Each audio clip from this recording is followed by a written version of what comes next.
Welcome, welcome, welcome. Good evening. We have made it to the very end of our first day of celebrating our Financial Literacy Week here at Dallas Habitat.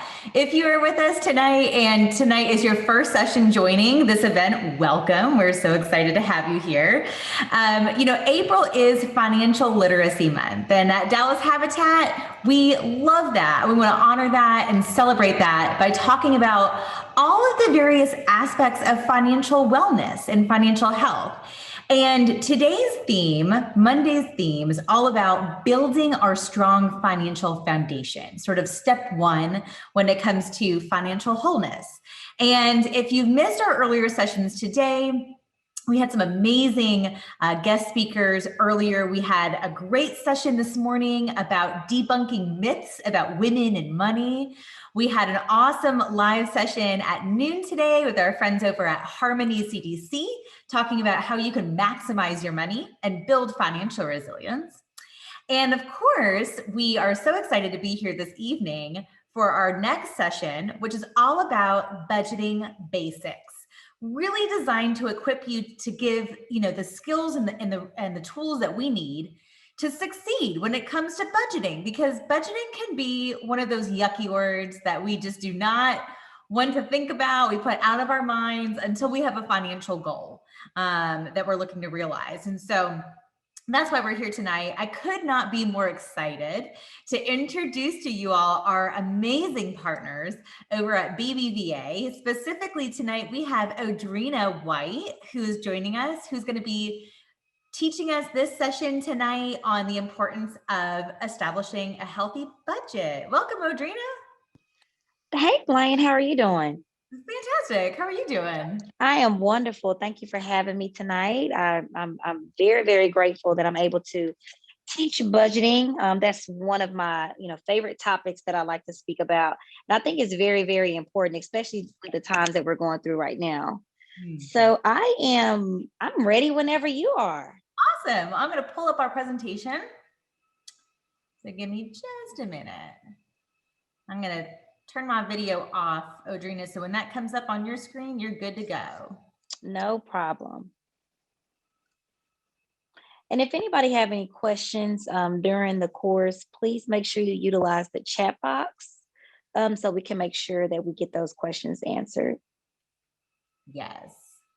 We will be monitoring the chat box and the Q&A. Make sure definitely, like Audrina said, you have those questions, pop them in there. That's what we're here tonight for, is to get all of your questions answered. Okay, so.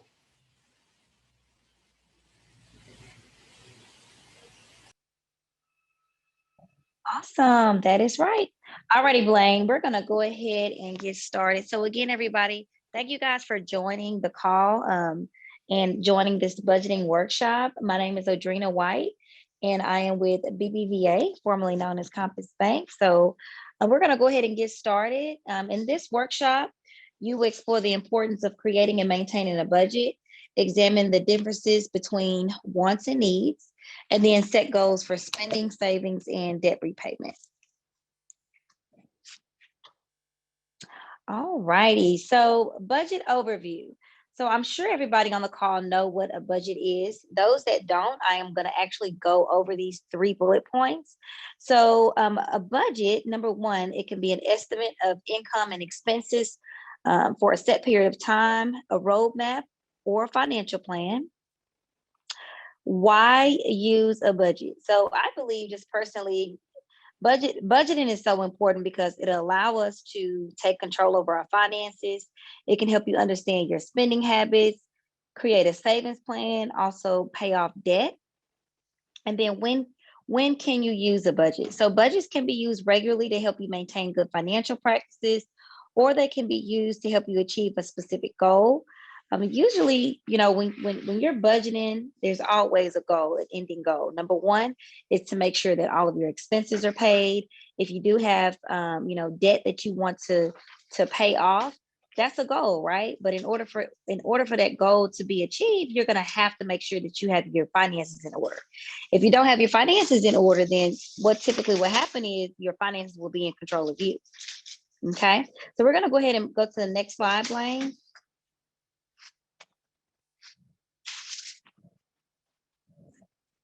All righty. So how to build a budget? In order for you guys to start taking control over your finances, a lot of people just don't know where to start, how to start, what to do. So these are the 5 steps that we're going to go over to kind of help you build a budget. So step 1 is to get organized. That's the first thing you have to do. So you need to make sure you locate all financial documents. That's including all bills, all expenses, anything that you pay. You want to gather all those documents in front of you so you'll know, number 1, what you need to either write down to start your budget. And then also you need to put it in. If you're good with writing stuff down, then that's one thing that you can do. If not, you can do electronically, which is creating a budget over the phone, maybe utilizing in a budgeting app, or maybe put it in an Excel spreadsheet. So you want to make sure you locate all of your financial documents. All right, step 2. So list income. How much money is earned each month after taxes from a paycheck, Social Security, or any other means? Now, list all income. So if you are getting spousal support, you want to list that. If you're getting child support, you want to list that. So any income that you get on a regular basis, you want to make sure that you add that. Okay. All righty. Step 3 is list expenses. So how much money is spent on, is spent each month and on what? So all expenses. Okay. If you know that you get your hair done on a regular basis, that's an expense, right? That's something that you would typically pay on a monthly basis or the regular basis if you get your hair done. What if I don't know, let's say get your nails done, or you any type of hobby that you do and you know that it's an expense, that an ongoing expense, make sure you include that into your budget. Okay, because that's something that's going to be coming out on the regular basis. Step four, is list savings. So how much money is set aside each month for savings? That's very, very important.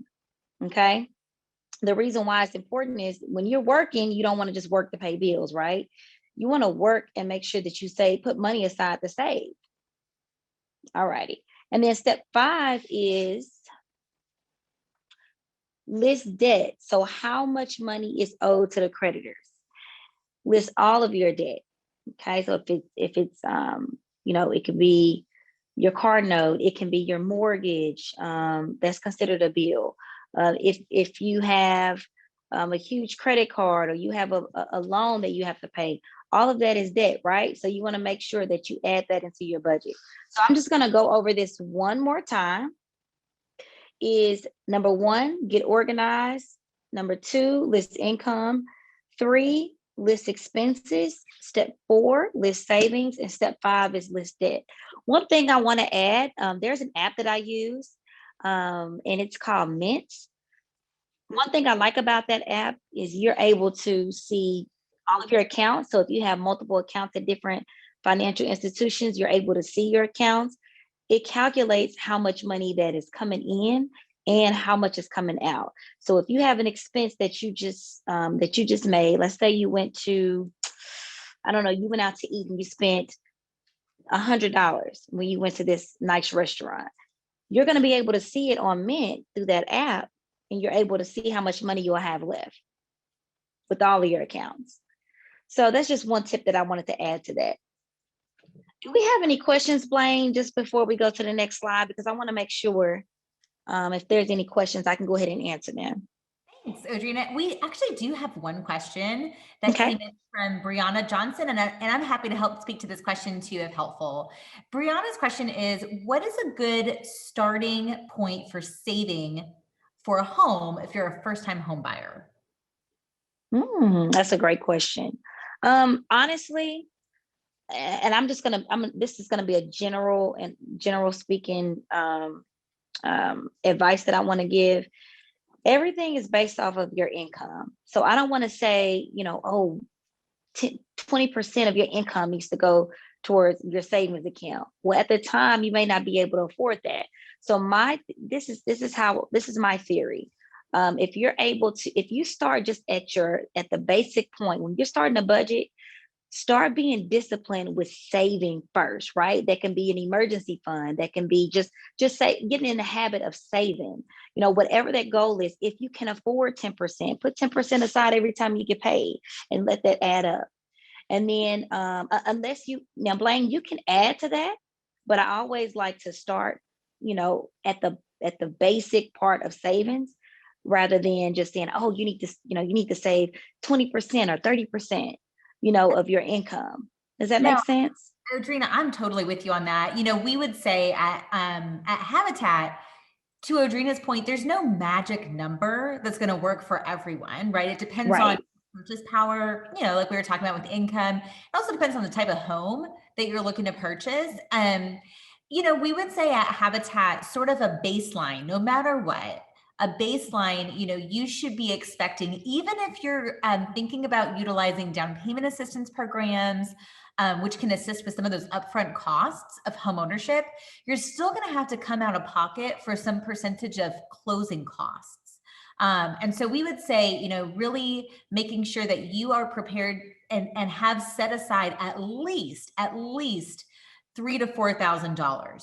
And I will tell you, anything beyond that is just going to put you in a much better financial position to really take advantage of competitive interest rates, and a really competitive housing market as well. And I'll say for our attendees, if you're interested in really digging into kind of understanding more about saving for home ownership, we have sessions for you on this on Friday.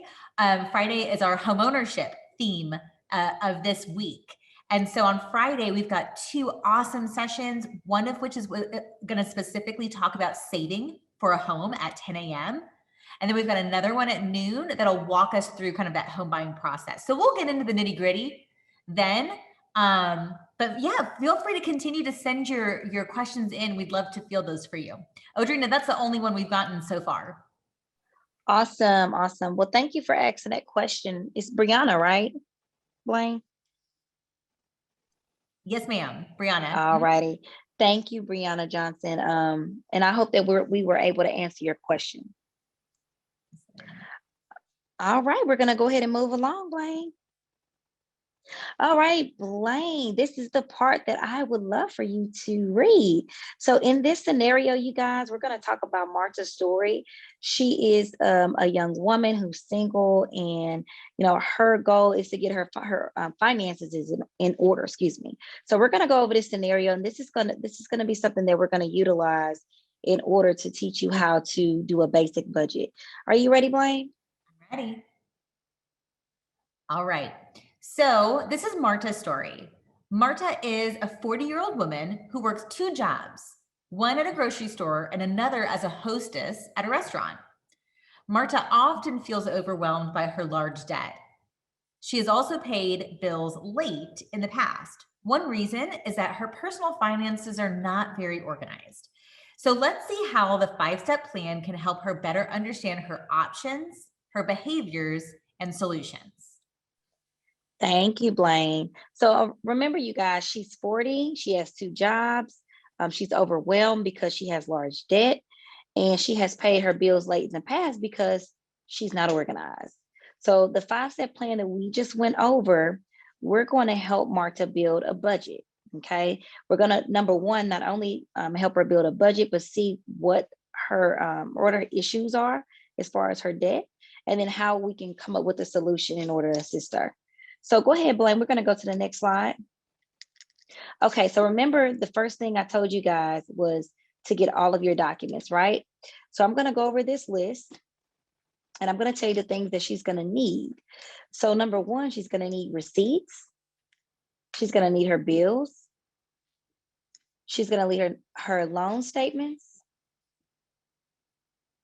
credit card statements, bank statements, pay stubs, and social benefit receipts. All right, let's go to the next slide, Blaine.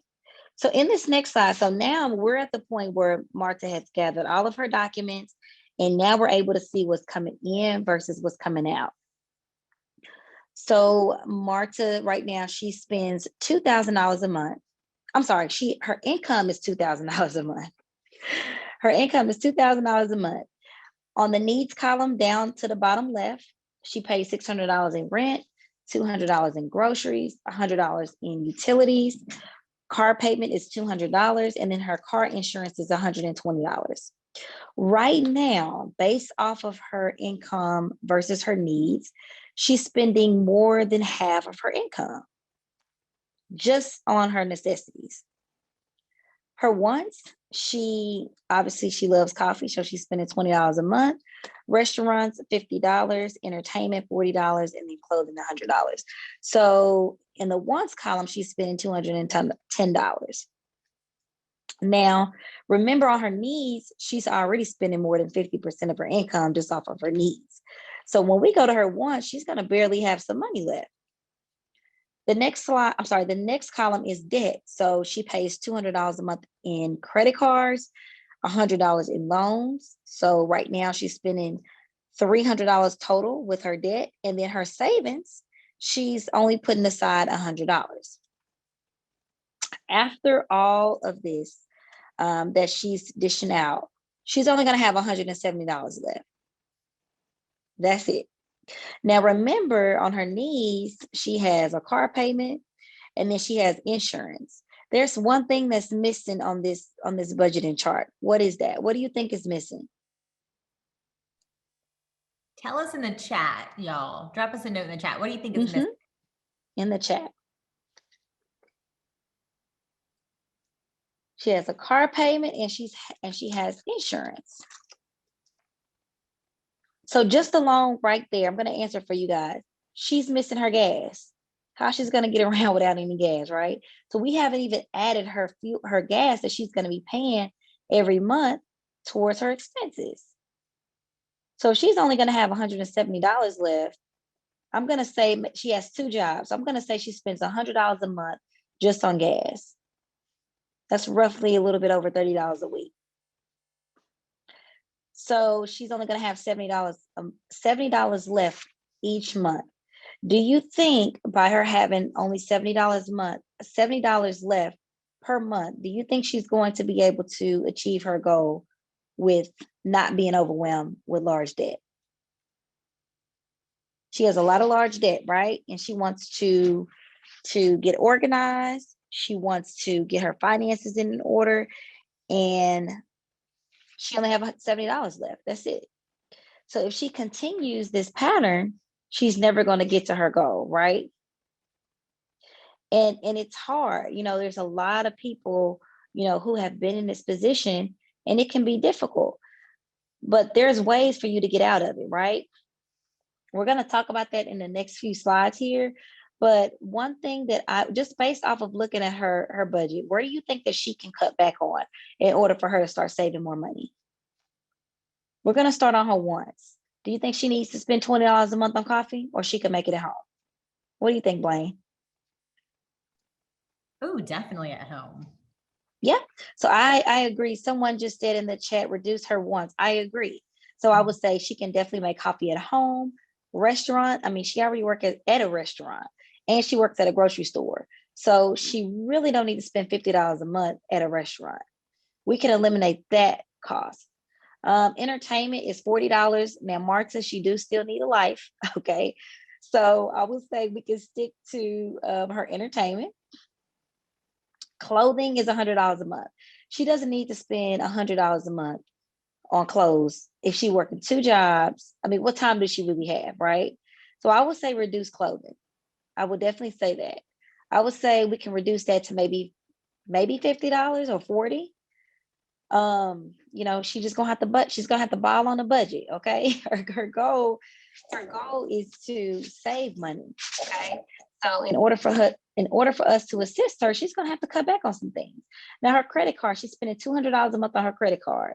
One thing that she can do, she can maybe do a debt consolidation where I know there's other credit cards out there. I remember when, I'm gonna make myself as an example. I remember when I first got an American Express card, they had a 0 balance transfer. So I had another credit card previously with another financial institution, and the interest rate was high. So when they did the balance transfer, when they did that, I had 0 interest for a year. So I was able to pay that particular debt off quicker. So that's one thing that she can do. Her student loans, maybe she can do like a forgiveness plan, or maybe come up with a solution with the creditor and see if they can reduce her payment. So this is the point that I'm trying to make. The whole point of you having a budget is for you to see what's coming in versus what's coming out, then seeing what you can do to better your financial situation, right? It's basically just being, holding yourself accountable, being disciplined, and coming to a realization that, hey, I need to get my finances in order, because right now it's basically taking over of me, and my well-being. So that is the whole purpose of us going over this particular slide, just to kind of give you guys a scenario to where this is what we need to do on a daily basis, on a weekly basis, or whatever's convenient for you. Make sure that you check, continue to look at all of your expenses. I'm seeing what you can cut back on, because if you have a particular goal in mind, which is, maybe buying a house, right? You got to learn how to cut back and sacrifice on some things in order for you to get that goal and save the $3,000 Blaine we're talking about, or save the $4,000. We have to be able to cut back in order to grow. All right. Blaine, do you have anything you want to add to this before we go to the next slide? I do, Audrina. First of all, I'm just sitting over here thinking, yes, preach it. Absolutely. Because here's the thing about budgeting, y'all. When it comes to budgeting, whatever form your budget takes, like Audrina mentioned, one of our favorite apps, which is Mint, as a great option for people who are like, Blaine, I like the idea of budgeting, but in practice, I just cannot stick to it. Think about using some of this technology that's out there. Maybe you're a little more old school, hands-on, right? Maybe you want to write this down, use a ledger. Maybe you want to use Excel and manually track it. But no matter what method you take, the great thing about budgeting is that the numbers don't lie. And what we see at that's true. That's so true. Look, this is not just for individuals budgeting. This is what, when we budget as a family, as a household, right? And it's just kind of like, listen, the facts are out there. We might think in our head, if I'm Marta, I might be thinking, I don't spend that much on clothing, until I look at my bank statements and really look at my budget. And I might say, oh my gosh, I had no idea I was consistently spending $100 a month on clothing. That is really an area I need to watch myself. So, budgeting, the great thing about it, I think, Audrina, to your point, is getting it down on paper and then having this be a consistent part of our practice, just making sure that we're being very mindful of this, especially when we're trying to achieve a financial goal, whether it's homeownership or anything else, is so critical to keeping us, on the right path. That's so true, Blaine. Thank you for adding to that. I totally agree. I totally agree with everything you said. Thank you. So in this next slide, we call it the 50-30-20 rule. And I'm going to be honest, I'm going to go over this, but I do have my personal opinion about it. So with the 50-30-20 rule, it kind of allows you to be disciplined. And I'm going to tell you why. So you shouldn't spend no more than 50% of income on your needs. That means you don't want to live beyond your means, right? You don't want to spend more money, trying to live rather than basically living under your means. Don't spend no more than 30% of income on wants, and then at least spend 20% of income on your savings and or debt repayment. My personal opinion was switch that. I would personally try to focus more on paying down debt and saving 30% rather than 20%. That's just my personal opinion, but that's the 50-30-20 rule. Any questions? We're going to go to the next slide if we don't have any questions in the chat, Blaine. No questions so far. All righty. Next, we can go to the next slide. We just went through that. All righty, this is my favorite part, which is setting goals. So you don't want to just budget without having a goal, right? If we can, I know everybody's not able to really speak, but you can put it in the chat. If we have one person, and Blaine, you can actually Blaine, or I know there's somebody else on the call, you said, from Habitat. Mhm. I just want one person to share either a short-term, medium-term, or long-term goal. I'll share a long-term goal, but I am more interested in hearing from our attendees. So I would say to y'all, if you're here tonight, tell us what is a short-term, a medium-term, or long-term goal that you have. Maybe you have one of each. Stick it in the chat. We want to hear from you. So long-term goal for me is saving for retirement. I'm still relatively young. I'll use that term relatively, be generous with myself. Relatively young, but I also know this is the time. This is the time to take advantage of compounding interest, right? And taking advantage of using time to my benefit. And so, for me, really planning wisely now to save for retirement, I know my future self is going to thank me for this. When I'm 70 years old, hopefully I don't feel like I have to work. I may want to work, but I hope that I don't feel like I have to work. So that's a goal of mine. Let's see. I see some goals coming through. Keep them coming. I love these. Audrina, Adam says one of his long-term goals is I think what he's trying to say here maybe is open a workshop. Adam, do I have that right? I see home workshop. Oh, maybe opening a workshop at home. That would be really cool. I know that That Adam will be cool. Yeah, Adam has some cool hobbies on the side. If I had to guess, yes, he said yes. That's his goal. That's pretty cool. I know he shared with us before. Adam's into motorcycles. So I have a feeling maybe it might have something to do with that. That's pretty cool. Nice.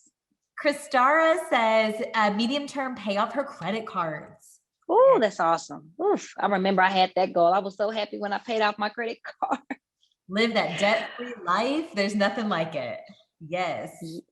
Yes, I love it. I love the goals. Bernice, she has one of each. So short-term goal is to pay off her debt.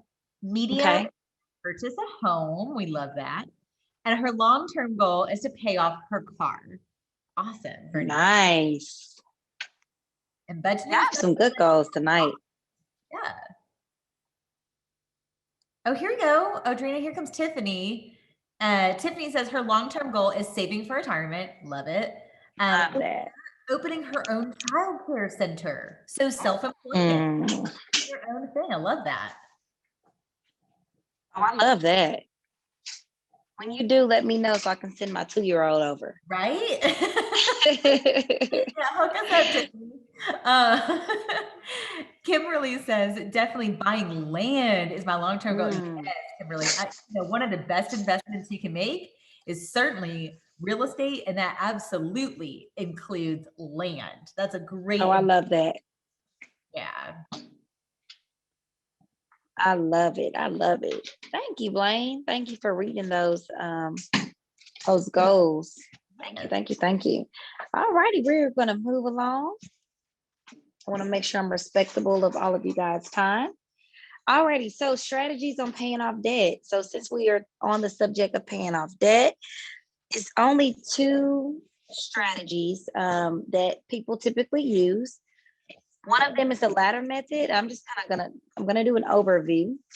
So a ladder method is basically when an individual chooses to pay the highest interest rate loan off first. So if you have maybe a credit card and the interest rate is 20%, rather than you have another credit card as interest rate is maybe 2%, you're going to focus on paying the higher interest rate off first because you can pay that off quicker. Okay, the reason why you can pay it off quick, if you focus on that higher interest rate and you get that paid off rather than waiting, it's going to take you longer to pay it off because the interest rate is so high. So you're thinking, oh, I made my minimum payment, I'll pay it off within the next year. No, you won't, because if you only make your minimum payment and it's a very, very high interest rate, it's going to take you longer to pay off.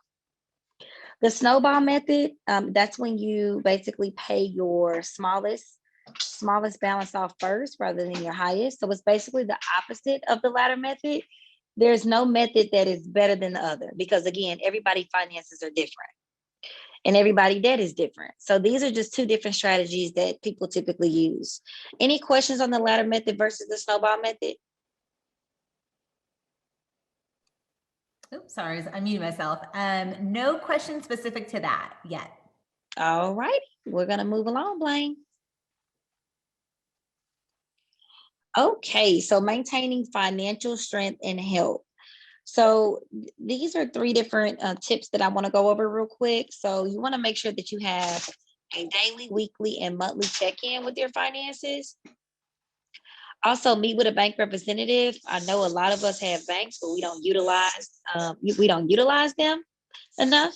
And what I mean by that is, I mean, we have financial advisors that are certified that are able to actually assist you with your financial plan, which are, you can talk to them about budgeting, how you can save more money, or how you can pay this particular debt off. I mean, we have financial advisors that will sit there with you for at least an hour and a half to 2 hours and help you with a financial goal that you have and find a solution towards it. So meet with the bank representative. And then the last thing is discuss personal finance with a financial planner. All right, next slide, Blaine. Oh, that's it. All righty. So remember, there's a lot of strategies for budgeting, but the most important thing is that you use one to manage your spending, savings, and debt repayment. When approaching your debt repayment, consider strategies like the ladder method or the snowball method to help you. Speak to someone you trust, like a family, a friend, or a bank representative for additional support. That actually concludes our class, Blaine. Is there anything you want me to add or maybe go over? Maybe there's some additional questions that somebody else had that's in the chat. I just want to make sure I go over everything. Yeah, thank you. First of all, thank you so much, Audrina, for going over everything in detail. So let's open it up to the group. I would love to know, what questions do y'all have about budgeting, about making a spending plan, saving towards any goals that you might have? Send us your questions in the chat.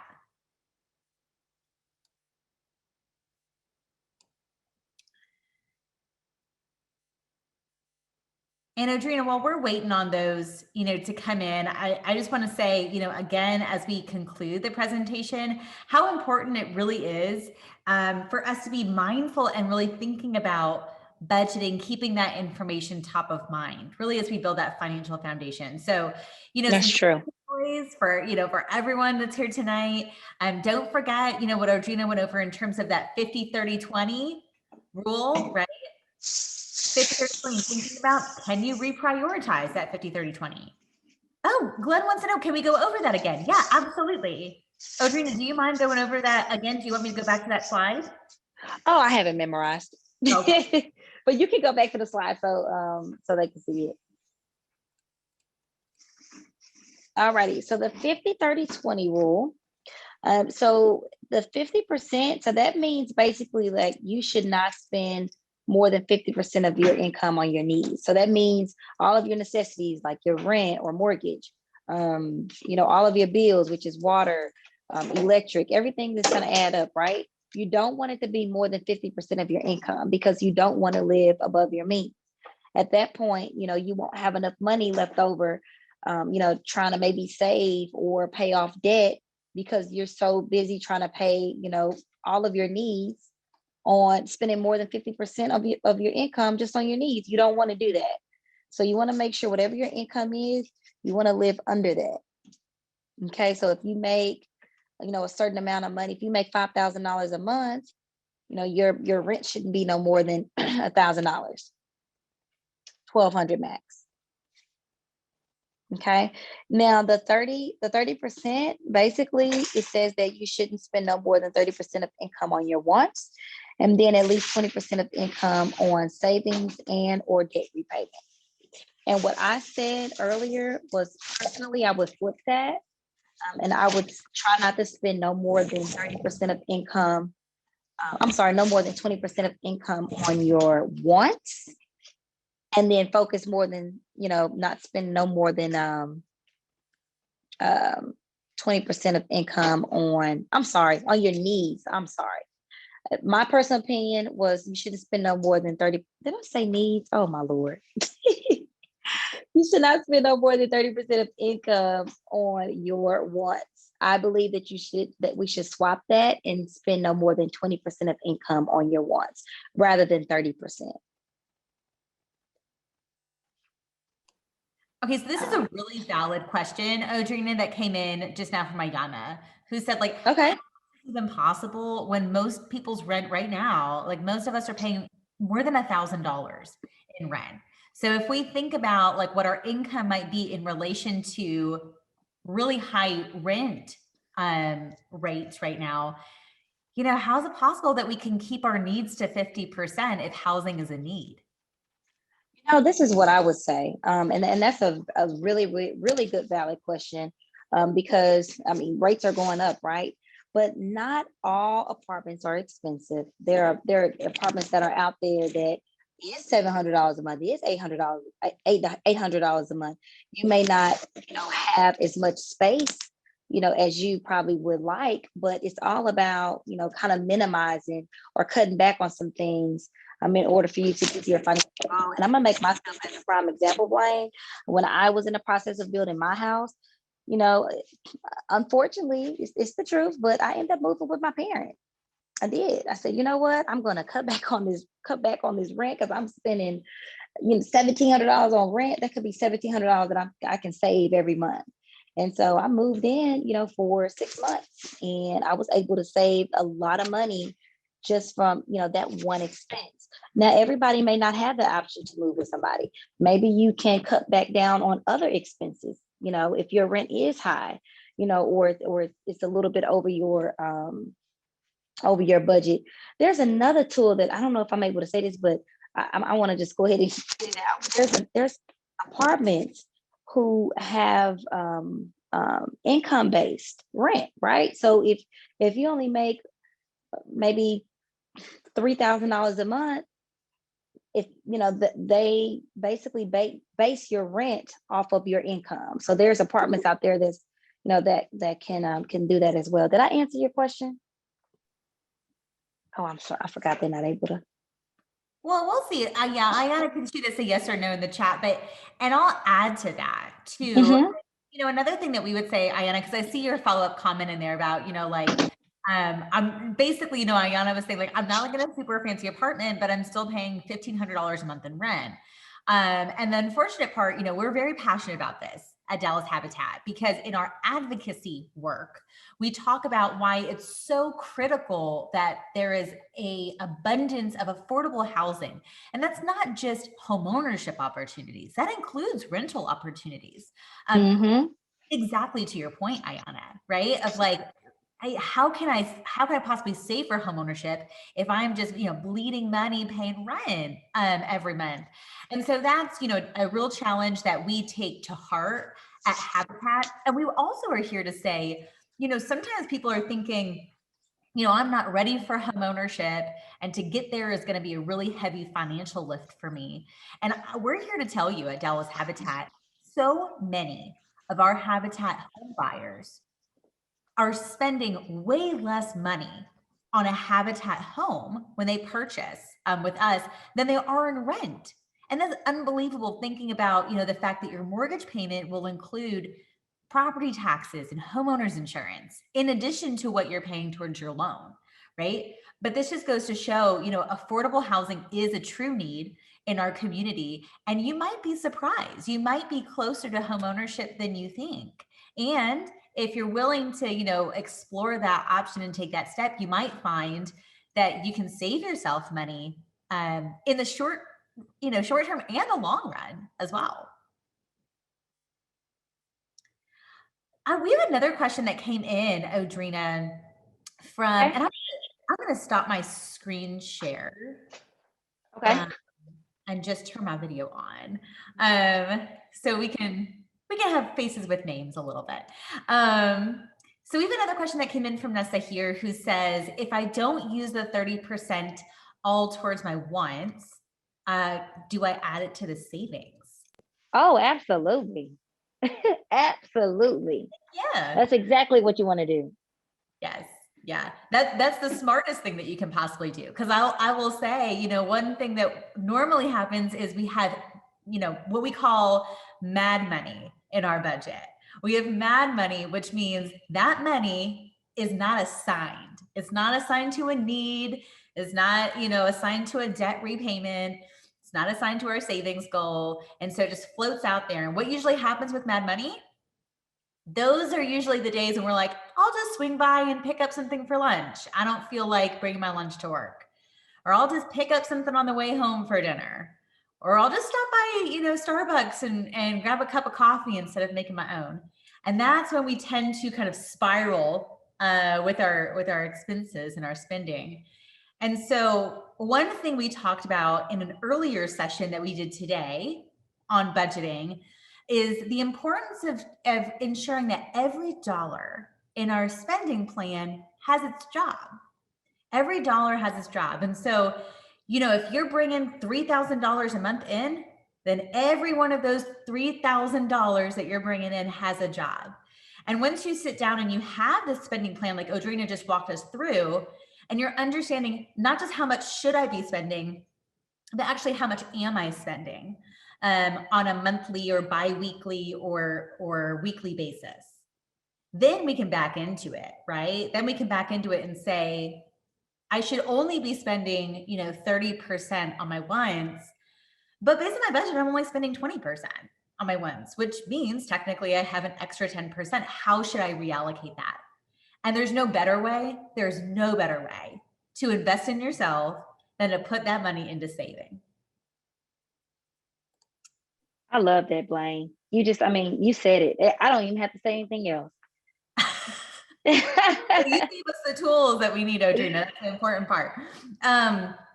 Okay, so we have some questions in here about habitat. And before we get to those questions, and we will definitely get to those questions, I noticed earlier we had a question that came through as well about where do you find a financial advisor? And I think this is such a great question. That's one of those things, it can be difficult to find somebody that we can trust.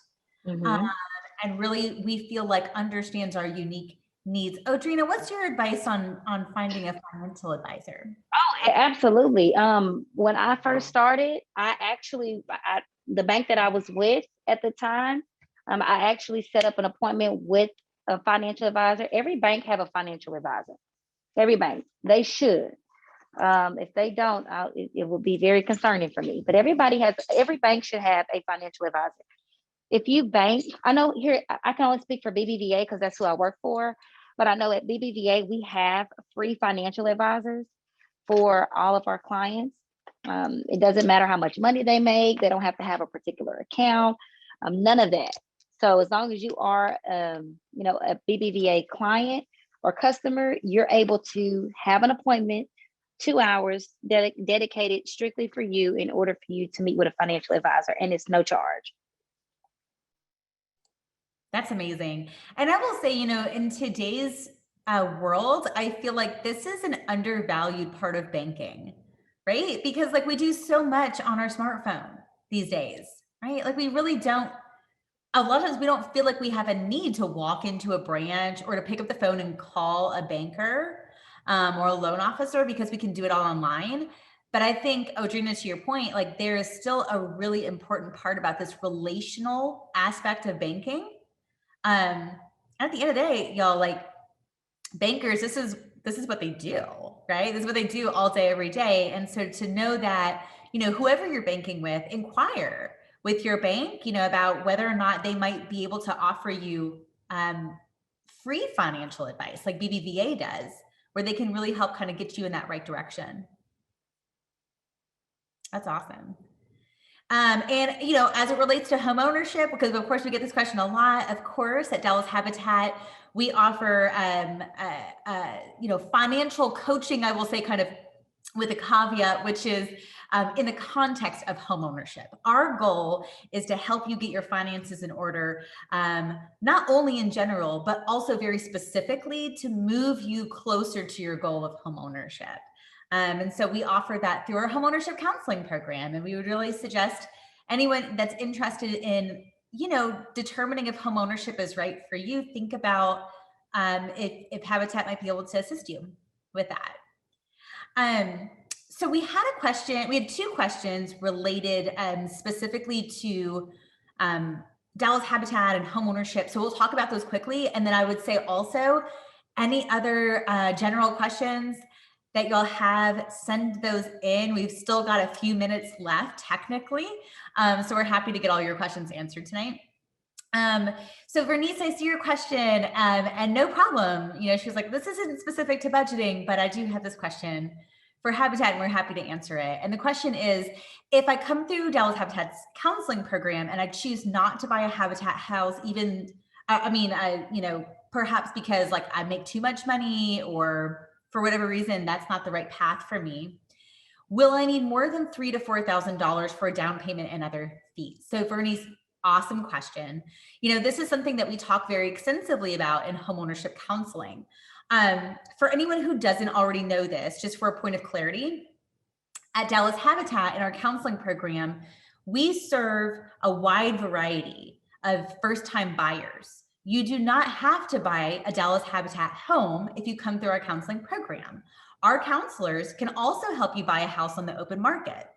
And so now what you'll see is like the difference is that if you can qualify to buy a Habitat house, but for whatever reason are choosing not to, would prefer to shop the open market, sometimes that mortgage readiness criteria looks differently. And that's because Dallas Habitat, we specialize in affordable housing. So if you buy a Habitat house, for instance, we provide down payment assistance. We provide 0% interest financing. Yes, you heard that right. 0% interest financing. We provide closing cost assistance. So we provide all of these amazing financial supports to really help get first-time buyers in the door and help you start building equity and wealth through homeownership.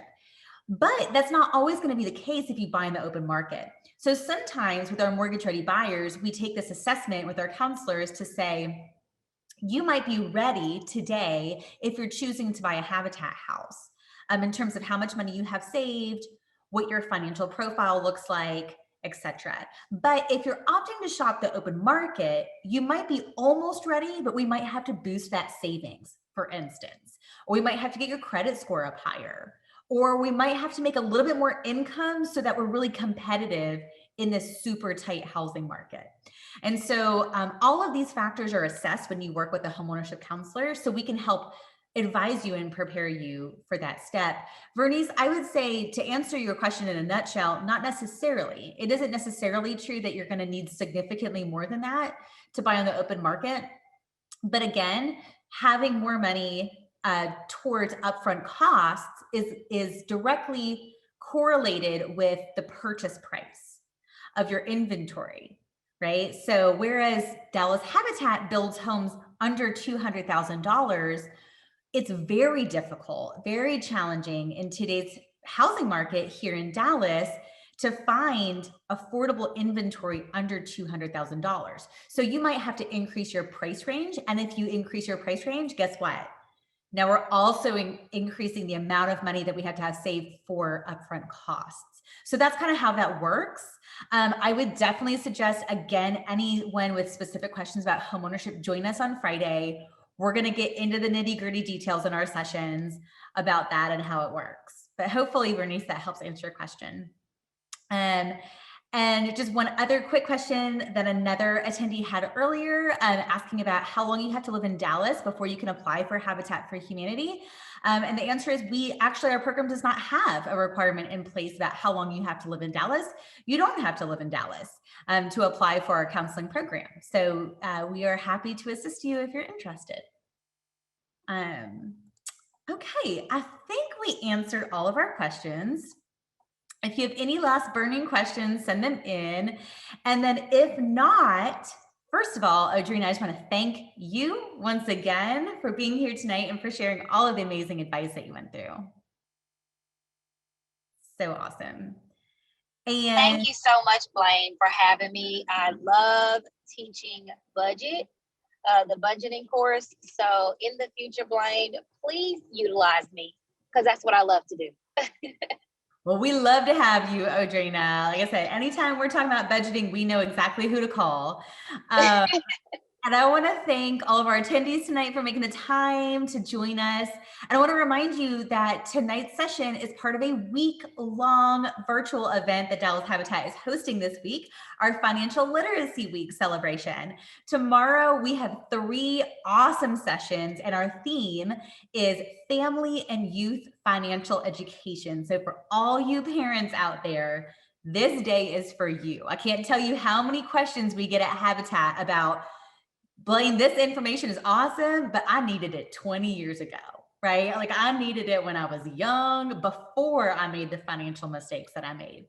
And so this is what we're going to be talking about tomorrow. We've got family-friendly activities. We even have a kids activity in the afternoon. So if you've got kiddos, bringing them along, we're going to do a real fun activity and even a raffle. That's going to be super fun. You can find all of the information about this week's events and all of our classes on our website, dallasareahabitat.org.